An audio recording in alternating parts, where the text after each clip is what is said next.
नमस्कार. सगळ्यांना वटसावित्री पौर्णिमेच्या खूप खूप खूप मंगलमय शुभेच्छा.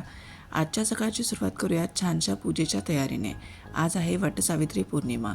आजचा दिवस संपूर्ण महाराष्ट्रामध्ये सौभाग्याचा सण म्हणून साजरा केला जातो. तर बघूयात आज मी पूजेची तयारी कशी केली आहे. सगळ्यात अगोदर मी एक छान चौरंग घेतला, त्याच्यावरती पूजेचं ताट ठेवलं आणि त्याला थोडंसं फुलांच्या पाकळ्यांनी असं सजवून घेतलं.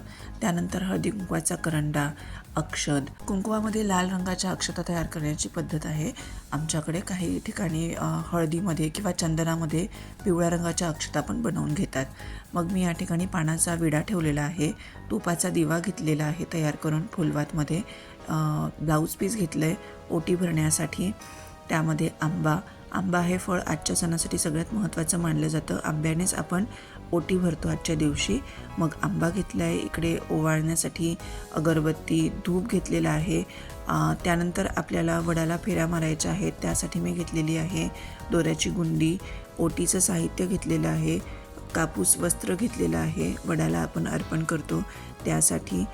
आणि ही सौभाग्याचं प्रतीक म्हणून आणि असं एक शुभ प्रतीक म्हणून एक छोटीशी सुपारी ठेवली आहे.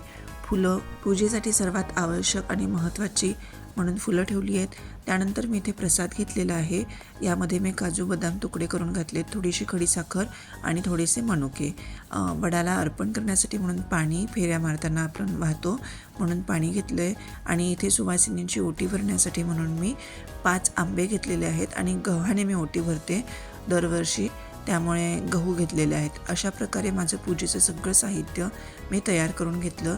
माझी छान तयारी केली मी. आणि ही माझी साडी मी ऑनलाईनच घेतलेली आहे. तुम्हाला ही साडी कशी वाटली मला नक्की सांगा. आणि हे मला आमच्या आईने दिलेलं आहे.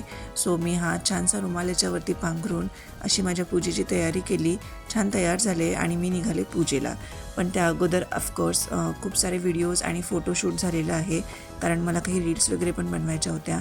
सो त्यासाठी मी फोटोशूट वगैरे करून घेतलं घरी पण. आणि आता मी इथे पूजा करण्यासाठी आले.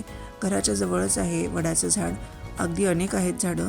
सो असं काही नाही आहे की खूप लांबवर जावं लागतं किंवा काय. इतकं छान वातावरण होतं ना, खूप छान वाटत होतं. सगळ्याजणी छान नटून थटून आल्या होत्या. पूजेचं सगळीकडे एक असं वातावरणामध्ये असतं ना, छान असं पॉझिटिव्ह वाईब्स येत होत्या, फेस्टिव्ह वाईब्स येत होत्या. मग मी छान निवांत पूजा करून घेतली, मनोभावे पूजा करून घेतली, सुवासिनींची ओटी भरली आणि त्यानंतर इथे फ्रेश नॅचरल लाईटमध्ये खूप सारं फोटोशूट पण केलं. आणि अशा प्रकारे साजरा केला मी आजचा सण. आणि त्यानंतर आम्ही मस्तपैकी जेवायला गेलो, कारण की आज माझा उपवास असतो. असा साजरा केला मी आजचा दिवस. Thanks for watching this video. चॅनलला नवीन असाल तर सबस्क्राईब करा. बाय.